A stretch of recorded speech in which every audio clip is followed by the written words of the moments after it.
Hi dear aspirants, APPSC Group 2 main science and technology test సిరీస్లో భాగంగా మీరు test 1 రాశారు.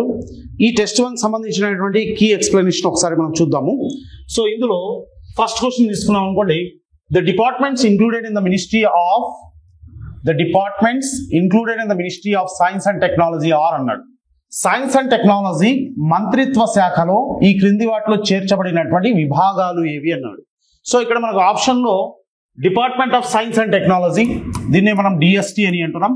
అదేవిధంగా డిపార్ట్మెంట్ ఆఫ్ బయోటెక్నాలజీ డిబిటి, వీటితో పాటుగా department of scientific and industrial research DSIR అని 3 డిపార్ట్మెంట్స్ ఇచ్చాడు. సో ఇందులో సైన్స్ అండ్ టెక్నాలజీ మంత్రిత్వ శాఖలో చేర్చబడినటువంటి డిపార్ట్మెంట్స్ ఏవి అన్నాడు. సో ఇచ్చినటువంటి వాటిలో department of science and technology, DBT department of biotechnology, DSIR department of scientific and industrial research 3 కూడా ministry of science and technology కింద చేర్చబడినటువంటి విభాగాలే. సో కాబట్టి ఇచ్చిన వాటిలో ఆన్సర్ వచ్చేసి ఆల్ ఆఫ్ దీస్ అవుతుందండి, ఆల్ ఆఫ్ దీస్ అవుతుంది.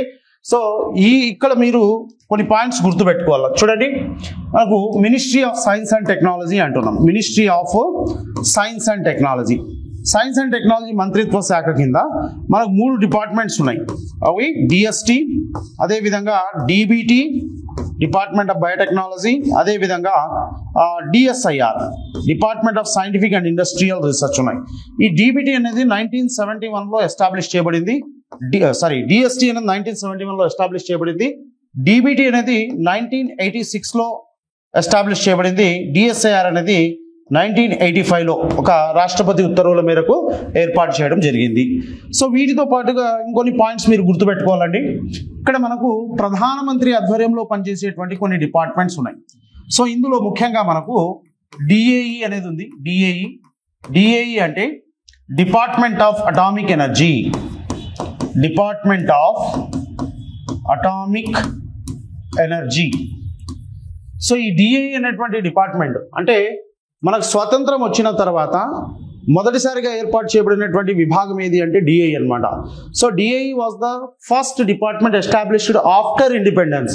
సో దీన్ని 1954 ఆగస్టు 3వ తేదీన ఏర్పాటు చేయడం అనేది జరిగింది. సో ఇది గుర్తుపెట్టుకోవాలండి. డిపార్ట్మెంట్ ఆఫ్ అటామిక్ ఎనర్జీ 1954 ఆగస్టు 3వ తేదీన ఎస్టాబ్లిష్ చేశారు. దీంతో పాటుగా మీరు ఇంకొక పాయింట్ గుర్తుపెట్టుకోండి. 1958లో ఈ డిపార్ట్మెంట్ కిందనే ఏఈసిని ఏర్పాటు చేశారు. ఏఈసి అంటే అటామిక్ ఎనర్జీ కమిషన్ అని అంటారు. Atomic energy commission. సో ఈ అటామిక్ ఎనర్జీ కమిషన్ యాక్చువల్గా మనకు ఈ ఎవరైతే డిఏఈ సెక్రటరీ ఉంటారో, గవర్నమెంట్ ఆఫ్ ఇండియాకు డిఏఈ సెక్రటరీ ఎవరైతే ఉంటారో అతనే ఈ అటామిక్ ఎనర్జీ కమిషన్ కు ఎక్స్ అఫీషియో చైర్మన్ గా కూడా పనిచేయడం జరుగుతుంది అనమాట. సో ఇది డైరెక్ట్ గా ప్రైమ్ మినిస్టర్ కింద ప్రధానమంత్రి ఆధ్వర్యంలో పనిచేసేటువంటి డిపార్ట్మెంట్ విభాగం డిఏఈ అని అంటారు. దీంతో పాటుగా ఇంకొక పాయింట్ మీరు గుర్తుపెట్టుకోవాలి. చూడండి, వీటితో పాటుగా డిఓడి అనేది ఉంది, డిపార్ట్మెంట్ ఆఫ్ ఓషన్ డెవలప్మెంట్ అని అంటారు. ఈ డిఓడి అనేది ఉంది కదా, ఇది కూడా ఫస్ట్ ఎస్టాబ్లిష్ చేసినప్పుడు ప్రధానమంత్రి ఆధ్వర్యంలోనే ఎస్టాబ్లిష్ చేశారు. సో దీన్ని 1981లో ఎస్టాబ్లిష్ చేయడం జరిగింది. తర్వాత 1982 నుంచి కార్యాచరణ మొదలు పెట్టడం జరిగింది. ఆ తర్వాత దీన్ని 2006లో మినిస్ట్రీ ఆఫ్ ఓషన్ డెవలప్మెంట్ గా అప్గ్రేడ్ చేయడం జరిగింది. మినిస్ట్రీ ఆఫ్ ఓషన్ డెవలప్మెంట్ గా అప్గ్రేడ్ చేయడం జరిగింది. సో ఇవి కూడా మీరు గుర్తుపెట్టుకోండి. చూడండి, ఇచ్చినటువంటి క్వశ్చన్ లో departments included in the ministry of science and technology అంటున్నారు. సైన్స్ అండ్ టెక్నాలజీ మంత్రిత్వ శాఖ ఆధ్వర్యంలో ఏర్పాటు చేయబడిన డిపార్ట్మెంట్స్ ఏవి అంటే DST department of science and technology, DBT department of biotechnology, DSIR department of scientific and industrial research. ఈ 3 కూడా వస్తాయి. వాటితో పాటుగా వాటి ఇయర్స్ కూడా మీరు ఎస్టాబ్లిష్మెంట్ ఇయర్స్ కూడా గుర్తుపెట్టుకోండి. సో ఆల్రెడీ మనం వాటికి సంబంధించినటువంటి డీటెయిల్ ఇన్ఫర్మేషన్ అనేది క్లాసెస్లో డిస్కస్ చేయడం జరిగింది. దాంతో పాటుగా మీరు ప్రధానమంత్రి ఆధ్వర్యంలో పనిచేసేటువంటి విభాగాలు ఏవి అంటే కూడా మీరు ప్రస్తుతానికి డిఏఈ ఉంది, డిపార్ట్మెంట్ ఆఫ్ అటామిక్ ఎనర్జీ అనేది 1954లో ఏర్పాటు చేయడం జరిగింది. ఆ తర్వాత డిఓడిని ఏర్పాటు చేశారు 1981లో. 1982 నుంచి కార్యాచరణ మొదలుపెట్టింది. కాకపోతే దాన్ని 2006లో మినిస్ట్రీ ఆఫ్ ఓషన్ డెవలప్మెంట్ గా అప్గ్రేడ్ చేయడం అనేది జరిగింది. సో దీనికి సంబంధించినటువంటి ఇన్ఫర్మేషన్ కూడా మీరు గుర్తుపెట్టుకోవాలండి. ఆ తర్వాత మనం ఒకసారి సెకండ్ క్వశ్చన్ చూసాం అనుకోండి. సెకండ్ క్వశ్చన్ చూస్తే, so which of the following is not correctly matched అంటున్నాడు. Which of the following is not correctly matched. ఈ క్రింది వాటిలో ఏది సరైన విధంగా జతపరచబడలేదు, సరైన విధంగా నాట్ కరెక్ట్లీ మ్యాచ్డ్ అని అంటున్నాడు. సో నాట్ కరెక్ట్లీ మ్యాచ్ చూడండి. Satish Dhawan space centre Sriharikota, national remote sensing centre Ahmedabad, Vikram Sarabhai space centre Thiruvananthapuram, Antrix corporation limited Bengaluru అని అంటున్నాడు. ఏది which of the following is not correctly match? Not correctly match చూడండి. సతీష్ ధావన్ స్పేస్ సెంటర్ శ్రీహరికోట, దీన్ని SDSC అని అంటాము, సతీష్ ధావన్ స్పేస్ సెంటర్ అని అంటాం. శ్రీహరికోట ఇది కరెక్టేనండి. ఆ తర్వాత national remote sensing centre NRSC national remote sensing centre, ఇది ఇక్కడ అహ్మదాబాద్ అని ఇచ్చాడు. ఇది అహ్మదాబాద్ కాదు, ఇది హైదరాబాద్ అండి. నేషనల్ రిమోట్ సెన్సింగ్ సెంటర్ ఎక్కడ ఉంది అంటే హైదరాబాద్ లో ఉంది. ఓకే, సో ఇది రాంగ్. తర్వాత next Vikram Sarabhai space centre VSSC అని అంటాం, ఇది కేరళలో ఉన్నటువంటి తిరువనంతపురంలో ఉంది. సో కాబట్టి ఇది కరెక్టే. ఇక యాంట్రిక్స్ కార్పొరేషన్ లిమిటెడ్ అని అంటున్నారు. యాంట్రిక్స్ కార్పొరేషన్ లిమిటెడ్ అనేది బెంగళూరులో ఉంది. ఇది ఇస్రో యొక్క ఒక కమర్షియల్ ఆర్మ్ ఆఫ్ ఇస్రో, అంటే ఇస్రో యొక్క వాణిజ్య విభాగము అని అంటున్నాం. సో నాట్ కరెక్ట్లీ మ్యాచ్డ్, ఏది సరిగా జతపరచబడలేదు అంటే ఇక్కడ ఇచ్చినటువంటి వాటిలో సతీష్ ధావన్ స్పేస్ సెంటర్ శ్రీహరికోటలో ఉంది, షార్. అదేవిధంగా Vikram Sarabhai space centre VSSC, okay, ఇది తిరువనంతపురంలో ఉంది, కరెక్టే. యాంట్రిక్స్ కార్పొరేషన్ లిమిటెడ్ బెంగళూరులో ఉంది, ఇది కరెక్టే. సో కాబట్టి NRSC, సో ఆన్సర్ ఇప్పుడు మనకు ఆప్షన్ బి అవుతుందండి. ఆన్సర్ ఆప్షన్ బి అవుతుంది. NRSC national remote sensing centre Ahmedabad కాదు, హైదరాబాద్లో ఉంది. ఓకే, సో కాబట్టి ఇది గుర్తుపెట్టుకోండి. అదేవిధంగా మనం థర్డ్ క్వశ్చన్ ఒకసారి చూసినాం అనుకోండి. థర్డ్ క్వశ్చన్ చూస్తే which of the following is are responsibilities of department of science and technology? ఈ DST యొక్క రెస్పాన్సిబిలిటీస్ ఏంటి? క్రింది వాటిలో సైన్స్ అండ్ టెక్నాలజీ విభాగం యొక్క బాధ్యతలు ఏవి అని అంటున్నాడు. సో బాధ్యతలు ఏవి అని ఇక్కడ మనకు ఆప్షన్స్ చూద్దాం ఒకసారి. Formulation of policies relating to science and technology, science and టెక్నాలజీకి సంబంధించినటువంటి విధానాల రూపకల్పన. ఎస్, ఇక్కడ మనకు department of science and technology దాని యొక్క బాధ్యతల్లో ఈ SRTకి సంబంధించినటువంటి పాలసీస్ని మేకప్ చేయడం, విధానాల రూపకల్పన చేయడం అన్నమాట. ఏ విధమైనటువంటి పాలసీస్ ఎలా ఇంప్లిమెంట్ చేయాలా, ఏ విధమైన టార్గెట్, వీటిపైన టార్గెట్స్ పెట్టాలా, ఇట్లాంటివన్నీ. అదేవిధంగా ఇంటర్నేషనల్ కొలాబరేషన్ అంటున్నాడు, అంతర్జాతీయ సహకారము. Yes, science and technology development కోసము, సైన్స్ అండ్ టెక్నాలజీ ప్రోత్సహించడానికి కోసము అంతర్జాతీయంగా సహకారం పొందడం, అదేవిధంగా టెక్నాలజీని ట్రాన్స్ఫర్ చేసుకోవడము, సో వీళ్ళతో కొలాబరేట్ చేసుకోవడం, ఇది కూడా కరెక్టే. అదేవిధంగా application of science and technology for weaker sections, women and other disadvantage sections of the society అని అంటున్నాం. సమాజంలో ఉన్నటువంటి బలహీన వర్గాలు, మహిళలు మరియు ఇతర పేదరికంలో ఉన్న వర్గాల కోసం విజ్ఞాన శాస్త్రం మరియు సాంకేతికత యొక్క వినియోగం అని అంటున్నాడు. సో ఇచ్చినటువంటి 3 ఆప్షన్స్లో మనకు DST యొక్క బాధ్యతలు ఏవి అన్నప్పుడు, సో సైన్స్ అండ్ టెక్నాలజీకి సంబంధించినటువంటి విధానాల రూపకల్పన అన్నాడు. పాలసీ ఫ్రేమింగ్, సో పాలసీ ఫ్రేమింగ్లో ఇన్వాల్వ్ అవుతుంది. అదేవిధంగా international collaboration, science and technology development కోసము కొత్త ఇన్నోవేషన్స్ని ఇన్వైట్ చేయడం కోసం ఇంటర్నేషనల్ కొలాబరేషన్ చేసుకోవడం జరుగుతుంది, అంతర్జాతీయంగా సహకారం పొందడం జరుగుతుంది. వీటితో పాటుగా applications of science and technology, శాస్త్ర సాంకేతిక రంగాన్ని మనం సమాజంలో ఉన్నటువంటి వివిధ రకాలైనటువంటి బలహీన వర్గాల కోసము దాన్ని ఇంప్లిమెంట్ చేయడంలో ఇది కృషి చేయడం జరుగుతుంది. ముఖ్యంగా ఉమెన్, స్త్రీల అభ్యున్నతి కోసము, అదేవిధంగా డిసడ్వాంటేజెస్ సెక్షన్స్. ఇచ్చినటువంటి ఆప్షన్స్లో అన్నీ కూడా కరెక్టే కాబట్టి ఆల్ ఆఫ్ ది అబౌవ్ అని అంటున్నాం. సో పైవన్నీ సరి అయినటువంటివి. అదేవిధంగా మనం నెక్స్ట్ క్వశ్చన్ ఒకసారి చూసినాం అనుకోండి, చూడండి. So which of the following is are true about national science day?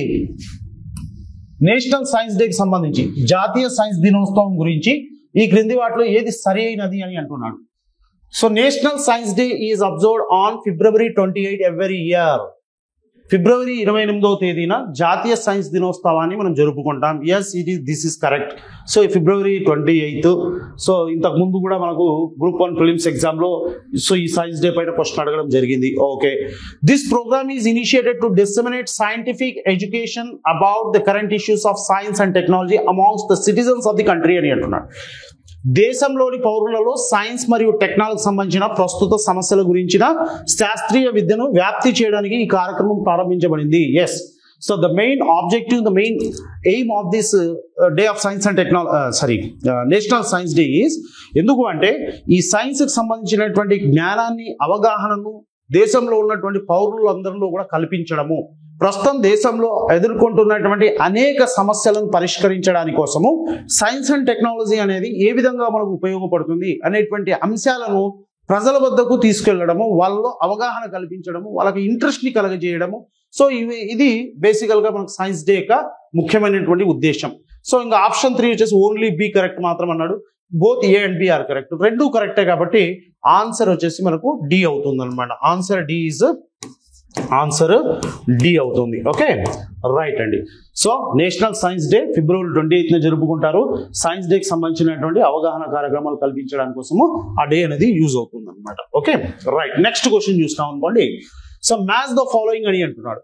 ఈ క్రింది వాటిని జతపరచండి అని కొన్ని ఆర్గనైజేషన్స్ ఇచ్చారు ఇక్కడ. నాక్మో అని, survey of India, Raman research institute, అదేవిధంగా Indian institute of geomagnetism అని కొన్ని ఆర్గనైజేషన్స్ ఇచ్చి దాని తర్వాత నెక్స్ట్ కాలంలో అవి ఉన్నటువంటి లొకేషన్స్ ఏ ప్రదేశాల్లో అవి ఉన్నాయి అని చెప్పి ఇవ్వడం జరిగింది. దీన్ని జతపరచండి అన్నాడు. సో ఫస్ట్ ఆఫ్ ఆల్ మనం ఒక్కసారి చూసినాం అనుకోండి, నాక్మో అనేది ఉంది. నాక్మో అంటే national atlas thematic mapping organisation అని అంటారు. ఈ నాక్మో అనేది మనకు కోల్కతాలో ఉంటుందండి, తర్వాత చూద్దాం దాని గురించి. ఇక సర్వే ఆఫ్ ఇండియా SOI అనేది దానికి హెడ్ క్వార్టర్స్ డెహ్రాడూన్ లో ఉంటుంది, సర్వే ఆఫ్ ఇండియా. ఇక రామన్ రీసెర్చ్ ఇన్స్టిట్యూట్ మనకు బెంగళూరులో ఉంది. ఇక Indian institute of geomagnetism అనేది ముంబైలో ఉంది. సో అంటే ఇక్కడ మనకు ఏం రావాలండి? సో 1 నాక్మో అనేది ఎక్కడ ఉంది? కలకత్తాలో. 1B రావాలా. ఇంకా 2 సర్వే ఆఫ్ ఇండియా వచ్చేసి డెహ్రాడూన్ A. అదేవిధంగా రామన్ రీసెర్చ్ ఇన్స్టిట్యూట్ అనేది మనకు బెంగళూరులో ఉంది. సో కాబట్టి C. ఇక 4 వచ్చేసి D. So Indian institute of geomagnetism అనేది 1B 2A 3C and 4D. 1B 2A 3C and 4D. So ఇక్కడ 1B. Okay, second option. So the answer here is B అన్నమాట. B. ఒకసారి మనం brief గా దీని గురించి చూస్తున్నాం అనుకోండి. ఇప్పుడు నాక్మో అని తీసుకున్నాం అనుకోండి. నాక్మో ఇక్కడ NATMO అని అంటున్నాం. సో నాక్మో అంటే national atlas and thematic mapping organisation. National atlas and thematic mapping organisation అని అంటాం. So national atlas and thematic mapping organisation. So national atlas thematic mapping organisation అని అంటాము. సో దీని యొక్క హెడ్ క్వార్టర్ కోల్కతాలో ఉంది. ఓకే, కోల్కతా. సో దీన్ని 1956లో ఎస్టాబ్లిష్ చేయడం జరిగింది అనమాట. దీన్ని నేషనల్ అట్లాస్ ఆర్గనైజేషన్ గా ఎస్టాబ్లిష్ చేశారండి. National atlas organisation. ఈ నేషనల్ అట్లాస్ ఆర్గనైజేషన్ ఎస్టాబ్లిష్ చేశారు. దాని తర్వాత 1978లో సో దీన్ని it was renamed as నాక్మో. NATMO, నాక్మో. So చూడండి, national atlas and thematic mapping organisation, కోల్కతాలో హెడ్ క్వార్టర్. 1956లో దీన్ని నేషనల్ అట్లాస్ ఆర్గనైజేషన్ గా స్థాపించి 1978లో దాన్ని నాక్మోగా పేరు మార్చడం జరిగింది.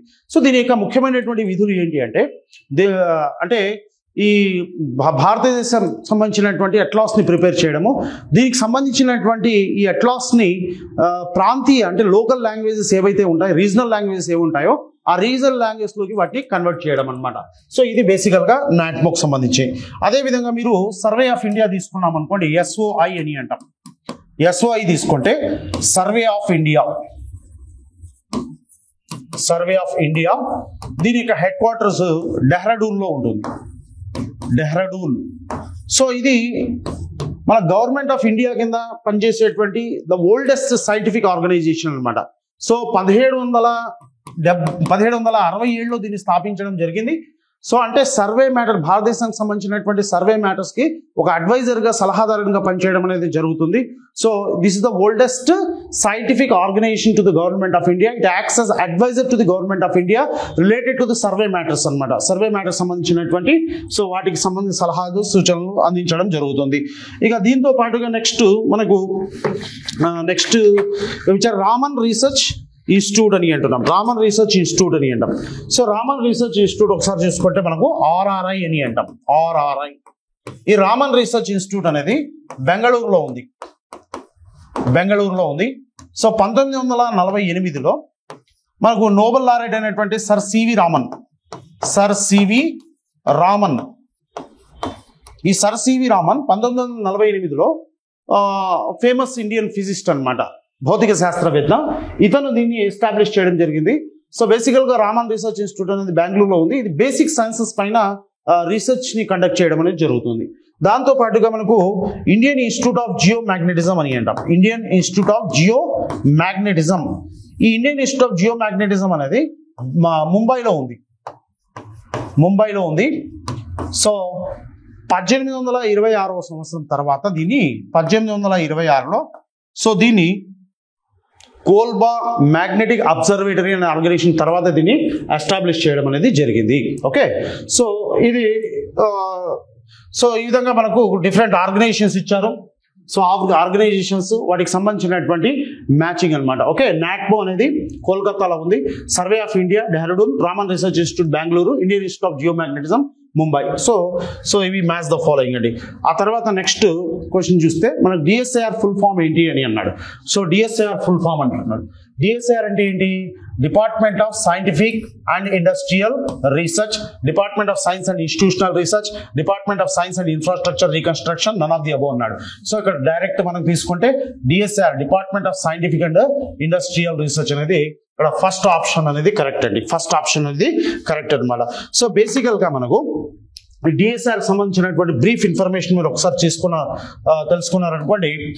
ఈ డిఎస్ఐఆర్ అనేది మనకు 1985లో రాష్ట్రపతి ఉత్తర్వుల మేరకు దీన్ని ఎస్టాబ్లిష్ చేయడం జరిగింది. సో ప్రెసిడెన్షియల్ నోటిఫికేషన్ త్రూ 1985లో ఈ డిఎస్ఆర్ ని ఎస్టాబ్లిష్ చేయడం జరిగింది.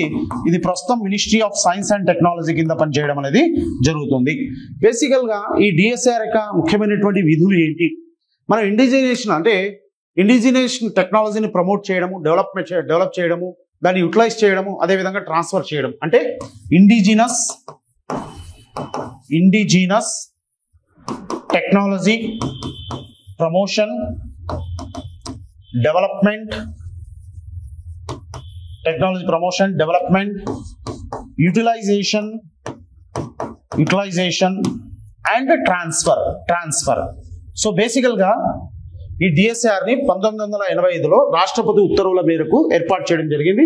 సో మనం స్వదేశీయంగా ఏదైతే సాంకేతికతను అభివృద్ధి చేసినామో దాన్ని ప్రోత్సహించడం, ప్రమోట్ చేయడము, దాన్ని అభివృద్ధి చేయడము, దాన్ని మనం ఏ విధంగా వినియోగిస్తున్నాం సమాజానికి అనేది, అదేవిధంగా దాన్ని ట్రాన్స్ఫర్ చేయడం, ఇవన్నీ కూడా. సో వీటితో పాటుగా మీరు ఒక్కసారి డిఎస్ఐఆర్ ఆర్గనైజేషన్ అనేది చూసినాం అనుకోండి. ఈ డిఎస్ఐఆర్ కింద మనకు ఆటోనామస్ బాడీస్ ఉన్నాయి. స్వయం ప్రతిపత్తి కలిగినటువంటి సంస్థలు ఉన్నాయి. సో అందులో ఒకటి సిఎస్ఐఆర్ అనేది ఉంది, council of scientific and industrial research, అదేవిధంగా సిడిసి కన్సల్టెన్సీ డెవలప్మెంట్ సెంటర్ అని అంటాం. సో వీటితో పాటుగా పబ్లిక్ సెక్టార్ ఎంటర్ప్రైజెస్,